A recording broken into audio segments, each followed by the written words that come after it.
Friends good morning అండి. అందరికీ కూడా శుభోదయం అండి. అందరూ ఎలా ఉన్నారు? మేమైతే చాలా బాగున్నాము. అందరూ బాగుండాలని ఆశిస్తాము. ఈరోజైతే ఎగ్ బిర్యానీ చేస్తున్నాను. ఎగ్ దమ్ బిర్యానీ ఇంట్లోనే చేసుకోవచ్చు. కమ్మగా కడుపు నిండుగా తినొచ్చు అనమాట. ఎలా చేయొచ్చు ఏంటో చూసేద్దామా. చూసే ముందు అందరికి ఒక చిన్న రిక్వెస్ట్ అండి. నచ్చినట్లయితే లైక్ చేయండి, షేర్ చేయండి. సబ్స్క్రైబ్ చేయకపోతే ప్లీజ్ సబ్స్క్రైబ్ చేసుకుని సపోర్ట్ చేస్తారని ఆశిస్తున్నాను. ముందుగా అయితే కోడిగుడ్లను ఉడకపెట్టేసుకుని పైన పొట్టు తీసేసుకున్నాను. కొన్నిసార్లు మనం కోడిగుడ్డు పొట్టు తీసుకున్నప్పుడు ఇలా అక్కడక్కడ ఊడిపోయి వస్తూ ఉంటుంది. కొన్నిసార్లు మంచి కోడిగుడ్డు ఎలా ఉందో అలా వచ్చేస్తూ ఉంటుంది కదా. దానికి రీజన్ నేను ఇంతకుముందు ఏమనుకున్నానంటే కోడిగుడ్లు సరిగా ఉడకలేవనో, లేదు అంటే కోడిగుడ్డు మంచిగా లేదనో, లేదంటే వేడిగా ఉన్నప్పుడు తీస్తే అలా అయిందేమో అనుకున్నాను. కానీ దానికి రీజన్ అది కాదంట. మనకేంటి ఫ్రెష్గా ఉన్న గుడ్లు అయితే అలా అవుతాయంట. లేదు పాత గుడ్లు అయితేనేమో మొత్తం వస్తుందంట, అంటే నీట్గా వస్తుందంట. దానికి రీజన్ అదనమాట. కోడిగుడ్డు పైన పెంకులన్నీ తీసేసుకొని పక్కన పెట్టేసుకున్నాను. తర్వాత కొన్ని ఆనియన్స్, కొన్ని టమాటాలు అయితే కట్ చేసి పెట్టుకున్నాను. అన్నం కూడా వండేసి పెట్టేసుకున్నాను. అయితే మనము ముందుగా కొంచెం పెద్దగా వెడల్పుగా ఉన్నటువంటి దాంట్లో బిర్యానీ చేసుకుంటే బాగుంటుంది. మన బిర్యానీ బౌల్ ఉంది కదా, దాంట్లో ఆయిల్ వేసేసుకున్నాను. కొంచెం ఉప్పు కూడా వేసుకున్నాను. అయితే కోడిగుడ్లు డైరెక్ట్గా వేస్తే చిట్పట్ అనేసి మనకి చిట్టుతుంది అనమాట. అలా చిల్లకుండా ఉండాలి అంటే ఈ యొక్క చిన్న టిప్ ఏంటంటే కోడిగుడ్లకి నైఫ్తో ఇలా మధ్యలో గీతలు పెట్టేసుకోవాలి. అలా చేయడం వల్ల అది చిట్టకుండా ఉంటుంది. తర్వాత మనం వేసినటువంటి స్పైసెస్ అంతా కోడిగుడ్డులోకి వెళ్ళి కమ్మగా ఉంటుంది అన్నమాట. ఇలా కోడిగుడ్లు అనేటువంటి అన్ని వైపులా మంచిగా రోస్ట్ చేసుకోవాలి. అలా అన్ని వైపులా మంచిగా రోస్ట్ చేసుకుంటే సూపర్గా ఉంటుంది. మనం ఆల్రెడీ సాల్ట్ వేసాం కాబట్టి అన్ని వైపులా మంచిగా రోస్ట్ అవుతుంది. మంచిగా రోస్ట్ అయిపోయిన తర్వాత ఫైనల్గా కొంచెం పసుపు, కొంచెం కారం వేసుకొని మరొక 2 నిమిషాలు రోస్ట్ చేసుకోవాలి. అప్పుడు మనం వేసేటువంటి స్పైసెస్ అన్ని కూడా వంట పట్టేసి కమ్మగా ఉంటుంది. తర్వాత వీటిని మనము తీసేసి పక్కన ఇంకో దాంట్లోకి మార్చుకోవాలి.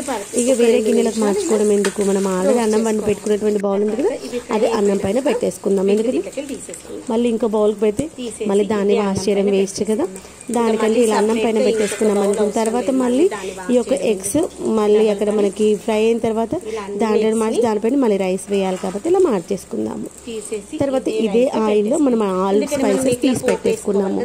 అంటే చెక్క, లవంగము, పట్ట, ఇలాచి, బిర్యానీ ఆకు, బిర్యానీ పువ్వు, స్టార్ ఫ్లవర్, అనాస పువ్వు అంటే ఇవన్నీ తీసేసుకున్నాను.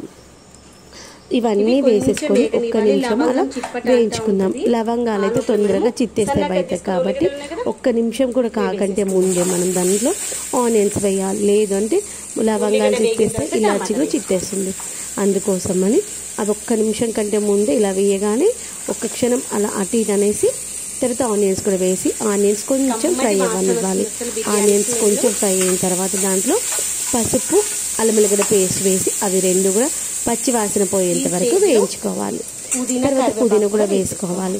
పుదీనా కొంచెం ఉందన్నమాట. పై ఫ్లోర్లో ఉంది కానీ మన మిద్దె తోటలో గ్రౌండ్ ఫ్లోర్లో ఉన్నటువంటి కొంచెమే ఉంది.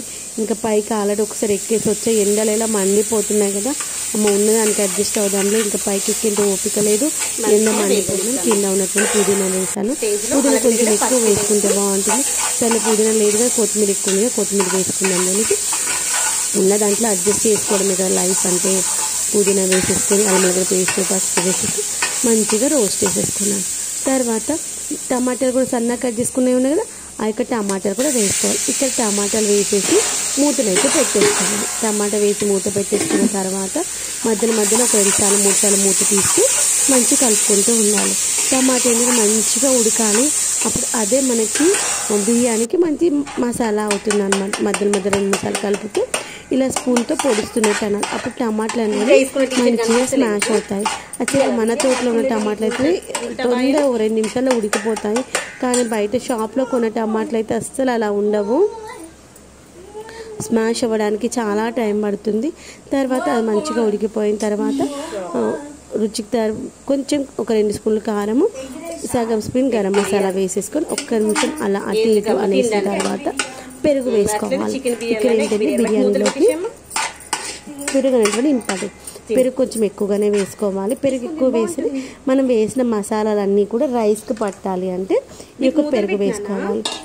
కారానికి గరం మసాలా. ఒకవేళ పెరుగు లేదనుకోండి కొంచెం వాటర్ వేసేసి మంచిగా అదంతా దగ్గరికి అనేసి మంచిగా ఉడికిన తర్వాత రైస్ వేసుకోవాలి. ఇంకా లేనప్పుడు చేసేది ఏం లేదు కదా, మనకు తినాలనుకున్నప్పుడు ఉన్న దాంట్లోనే అడ్జస్ట్ చేసుకొని చేసుకోవాలి. తర్వాత ఇప్పుడు మనం ఆల్రెడీ రోస్ట్ చేసి పెట్టుకున్నటువంటి ఎగ్స్ ఉన్నాయి కదా, వీటిని ఇలా వేసుకోవాలి. ఇలా రోస్ట్ చేసినటువంటి ఎగ్స్ ఉత్తగా తిన్న చాలా బాగుంటుంది.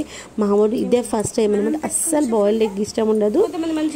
చూడగానే బాగుంది అన్నట్టుగా చూసాను, నాకు చెప్పాను అనమాట, నాన్న ఇలా బాగుంటుంది ఎగ్స్. మేమైతే ఎంఎస్సీలో ఉన్నప్పుడు హాస్టల్లో మాకు వీక్లో 3 times ఎగ్స్ ఇచ్చేవాళ్ళు. ఒకసారి మా బాయిల్డ్ ఎగ్ ఇచ్చేవాళ్ళు, తర్వాత ఒకసారి ఇలా రోస్టెడ్ ఎగ్ ఇచ్చేవాళ్ళు, ఒకరోజు ఎగ్ కర్రీ ఇచ్చేవాళ్ళు.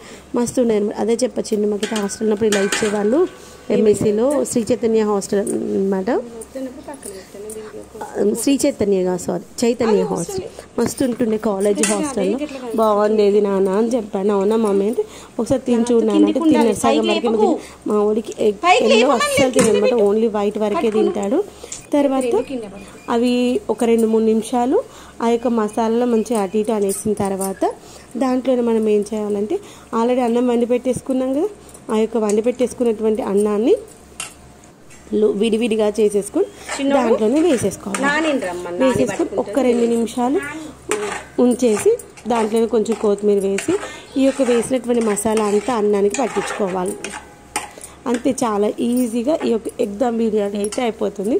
అలా ఒక 2 నిమిషాలు అంతా కలిపేసుకున్న తర్వాత మనం మసాలా అన్నము అంతా కలిపేసుకొని ఒక 2-3 నిమిషాలు దమ్ పెట్టేసుకొని ఒక 2 నిమిషాలు వదిలేసేయాలి. ఆ వేడికి మంచిగా దమ్ అవుతుంది, మస్తు యమ్మీగా ఉంటుంది. ఇక్కడ మనం వాడినవన్నీ కూడా ఇంట్లో వాడేటువంటివే, ఎలాంటి మసాలాలు కానీ ఏవీ లేవు. ఇలా చేసుకుంటే మనకి ఆరోగ్యానికి చాలా మంచిది. మనము బయట దొరికేటువంటి మసాలాలు వేస్తే కమ్మటి వాసన వస్తుందేమో కానీ ఆరోగ్యానికి హామ్ చేస్తుంది. కాబట్టి వీలైనంత వరకు మనం ఏదైనా ఇంట్లోనే తయారు చేసుకోవడానికి ట్రై చేయాలి. ఇప్పుడు అల్లం వెల్లిగడ్డ పేస్ట్ అయినా కానీ, లేదు అంటే కారపొడులు కూడా మనము ఇంట్లో పట్టించుకుంది మంచిది అనమాట. అంటే మనం మిరపకాయలు తీసుకొచ్చుకొని పట్టించుకోవడం వల్ల అది మంచిది అనమాట. అలా కాకుండా మనకి బయట దొరికేవి కంటే